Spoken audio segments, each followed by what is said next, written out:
Good morning. Thank you, Mignon, Emily, and Dr. Federley for helping us begin our service today so beautifully and warmly. I'd like to share with you words from Amanda Gorman, who spoke at the inauguration as a poet laureate. And she shared some words on that occasion that fit this moment as we begin our service and as we light our chalice.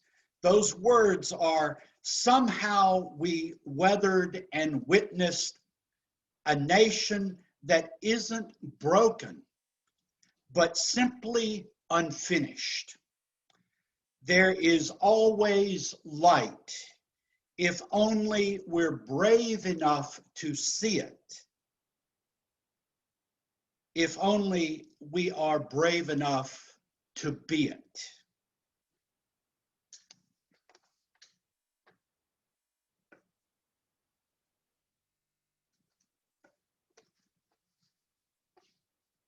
Welcome to a new year, a new era. As Emily was saying, a new time of hope. We have seen a coup attempt, watched COVID-19 go across the land. It has now surpassed 25 million cases in America. We've seen it ravage a nation. We've survived quarantine so far, the shocks of economic dislocation so far. We have witnessed bitter political divisions and conflicts so far, and watched manifestations of white supremacy that came dangerously close to frightening consequences. And yet we have endured, and we live to tell the tale and to stand strong as a new day dawns. Progressive forces are on the rise in this country.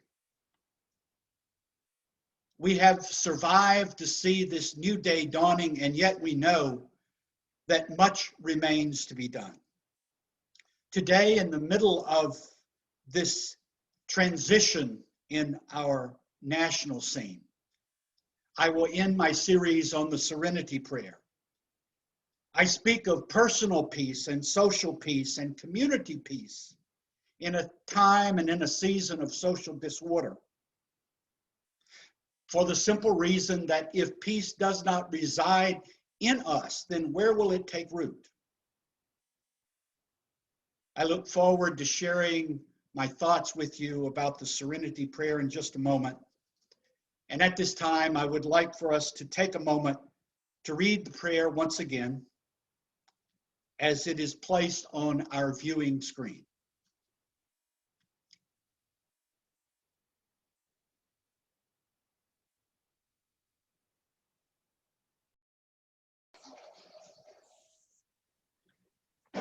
Thank you, Pam, for that beautiful story and such beautiful and creative drawings. I found that dazzling.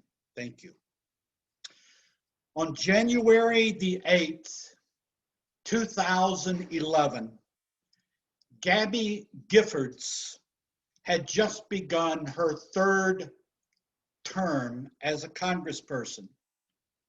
She was at a grocery store near Tucson talking to constituents for what would be the first of a series of town hall meetings, essentially. As they were beginning, a man ran up and fired his pistol many times, hitting 19 people and killing 6. Gabby Giffords was shot in the head. Emergency surgery was done that very day. Her life hung in the balance. She was placed in an induced coma. By January the 11th, she could breathe on her own, finally. By January the 12th, she opened her eyes for the first time since her surgery. On January 21st, she began a program, a rigorous program of physical therapy. In late April, she was able to walk with help and to write using her left hand. She was also able to read, speak in very short sentences, and with great effort, express more complex sentences. On May the 18th, 2011, she underwent yet more brain surgery. On June the 15th, Giffords was released from the hospital, and she returned to a program of vigorous physical and occupational therapy. On August the 1st, 2011, she walked into the halls of Congress, and everyone there gave her a standing ovation. On October the 25th, 2011, she traveled to Asheville, North Carolina for intensive rehabilitation treatments, which ended November the 4th of 2011. She continues to struggle with language. She has lost 50% of her vision in both eyes. Shot in the head, her life upturned, nearly killed, struggling for every bit of progress that she could muster. Her ability to communicate severely curtailed. The natural habits of life severely diminished. Losing 50% of her vision, she continues to participate in life as fully as she is able. In every way she is able. As though salt were put in her wounds, throughout this ordeal, she watched as the NRA continued its campaign of malfeasance and disinformation, making firearms far too available to far too many people. And she watched as that unfolded with her relatively helpless, but she still spoke out. Gifford has many reasons to be bitter. Instead, she turned from what she could not change towards what she could change. Being an advocate of gun control, supporting her husband's critical run for the Senate, which he won, and working every day to gain as much functioning in life as she could. On New Year's Eve 2020, the end of that terrible year, which was not so far ago, Tommy Raskin, the son of Representative Jamie Raskin of Maryland, died at the age of 25. He died by his own hand. Tommy's obituary discussed his battle with, quote, the blindingly painful and merciless disease called depression, calling it a kind of relentless torture in the brain for him. Congressman Raskin described his son as a remarkable person. Live on television, he extolled the virtues of his son. He had, Raskin said, an overwhelming love for humanity and for our country, in his heart, really, and for all people. On January the 6th, 1 week after the suicide of his son, a mob swept through the Capitol, and Raskin's youngest daughter and his son-in-law, the man that was married to his other daughter, were with him and got trapped in a room off the floor of the house. After Congress came back into session late that night to resume the process, and later on, Raskin said this about the experience. In between them, the mob, and me, was a rampaging mob that could have killed them easily and was banging on the doors where they were hiding under a desk of my chief of staff. After the mob was driven away, late January the 6th, they resumed the process of certifying the presidential election results. Raskin went home the next morning at 4 a.m. However, Raskin was out of bed later in that morning and would spend the next week in an article of impeachment against the former president, a process in which he had a leadership role. Raskin could not change the fact that his son had debilitating severe depression. He could not change the fact that his son killed himself. He could not change the fact that men rampaged through the halls of Congress, threatening and horrifying surviving members of his family, traumatizing them and re-traumatizing them.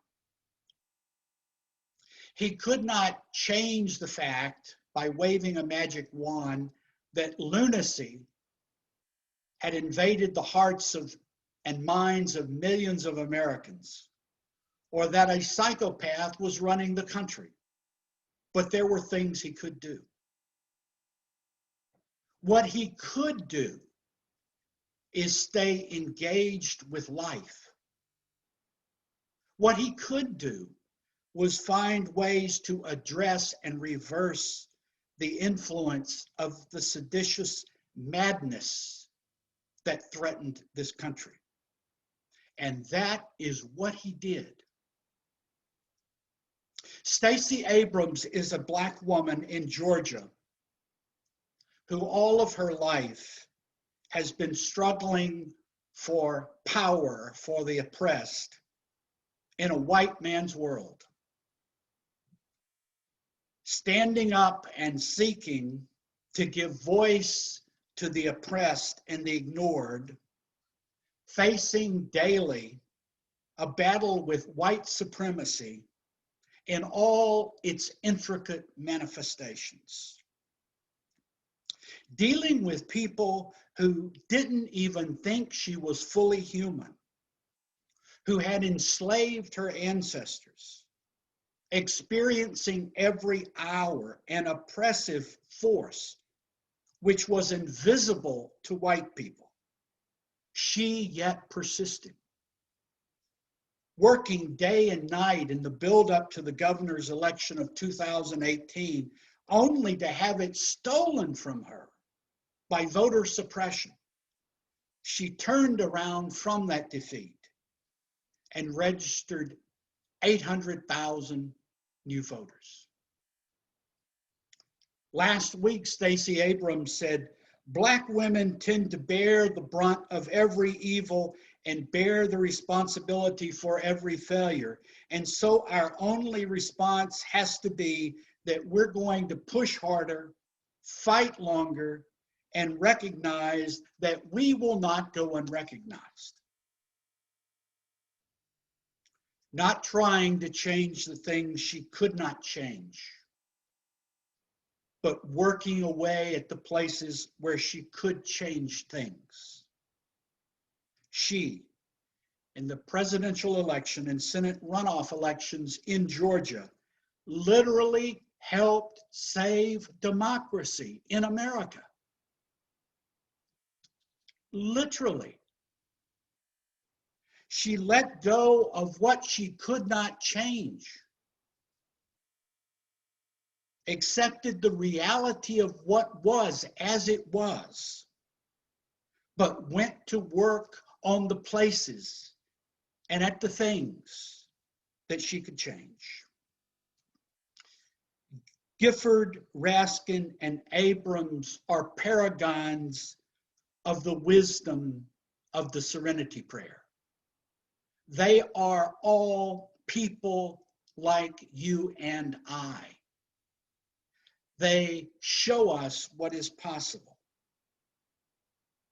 We find ourselves in a world of pain and suffering, problems and chaos, delusions and trauma, disinformation and confusion. We wake up to it every day. It is easy to give up, not care, become complacent, withdraw, be angry, or take on the airs of studied indifference. The Serenity Prayer, however, invites us on a different course, to engage with life, to not leave the field of battle, as it were, to let go of all of those things that we cannot in any way change, and to go to work in the places in life where we can do something, even if we think it's small and insignificant, even if it's only so much as cheering up someone who is suffering or in difficulty. It doesn't matter how small the thing is that we think we can do. To do it and to give our life energy to that is what the Serenity Prayer offers us. Some force or power draws us to the enactment of what the Serenity Prayer suggests. Last week, I suggested there was an inner compass, which was the experience of peace and well-being that draws us forward, that draws us into life, that attracts us.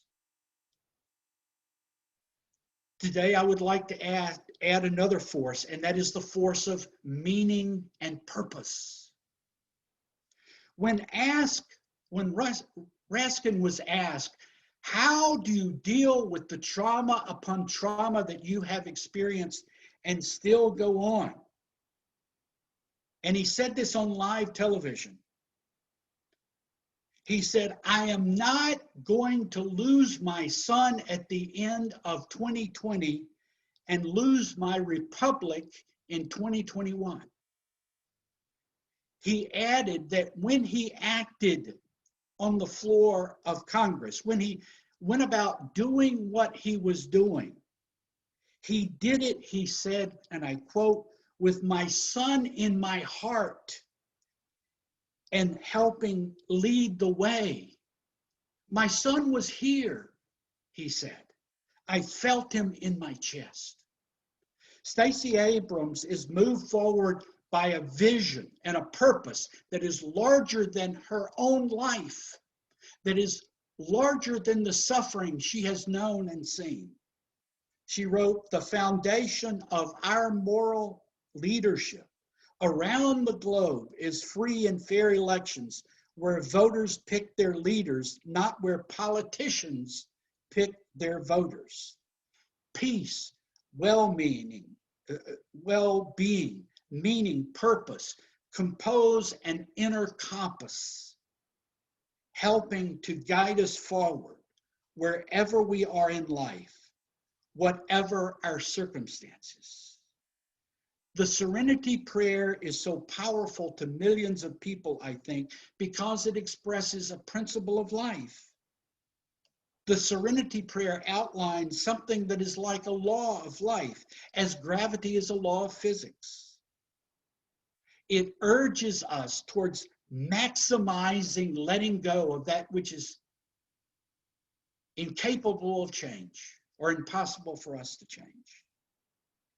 It involves maximizing the range of what we imagine to be possible. It involves maximizing our agency, and all within a framework of greater peace, greater well-being, greater meaning and purpose for us and for others. May we be guided each and collectively by the wisdom of the Serenity Prayer. Before I extinguish the chalice, I would like to express my deepest thanks, as I periodically do, to all those people who make this service possible. There is a group of people who provide the logistics and the expertise to have this service. They faithfully meet on Saturday preceding the Sunday of the service to make sure everything is in order. And there are, of course, the people who participate in the service that you see on your screen. To each and all, I would like to extend my deepest thanks for their dedication and professionalism, which they demonstrate week after week. It is one of the ways in which this fellowship shows its strength and its great commitment. And now, as we extinguish our chalice flame, may this light, which we now extinguish, flow from the candle into our hearts as light, as truth, as hope. My benediction words to you are, may our healing be greater than every injury. May our peace be greater than all our fears. May our joy be greater than all our sorrows. And may the light within us and around us be greater than all the darkness. Amen.